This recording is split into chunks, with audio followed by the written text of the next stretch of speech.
அண்மை செய்தி. பள்ளிகளில் பாலியல் குற்றங்களில் ஈடுபட்ட 46 பேர் மீது விசாரணை நடைபெற்று வந்ததாக பள்ளிக் கல்வித்துறை அமைச்சர் தெரிவித்திருக்கிறார். பள்ளிகளில் பாலியல் தொல்லை குற்றம் நிரூபிக்கப்பட்டதை அடுத்து 23 பேர் டிஸ்மிஸ் செய்யப்பட்டிருப்பதாகவும் தெரிவித்திருக்கிறார். அது தொடர்பான அண்மை செய்தியை பார்த்து வருகிறோம்.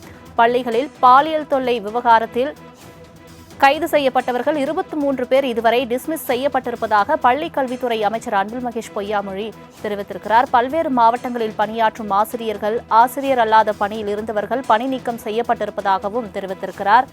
முக்கிய செய்தியாக பார்த்து வருகிறோம்.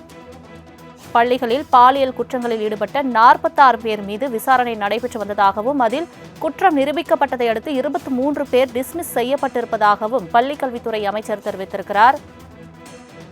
இது தொடர்பான மேலும் விவரங்களை தருவதற்காக செய்தியாளர் சின்னமணி இணைப்பில் இருக்கிறார். சின்னமணி, வணக்கம். தற்பொழுது பள்ளிக் கல்வித்துறை அமைச்சர் தெரிவித்திருக்கும் விஷயங்கள் என்ன? கூடுதல் விவரங்கள்.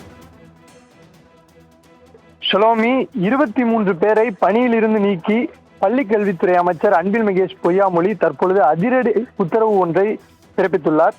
பாலியல் குற்றங்களில் ஈடுபட்ட 46 பேர் மீது விசாரணை நடைபெற்று வந்தது. இந்நிலையில் அவர்களில் 23 பேர் மீது குற்றங்கள் தற்பொழுது நிரூபிக்கப்பட்டு விட்டது.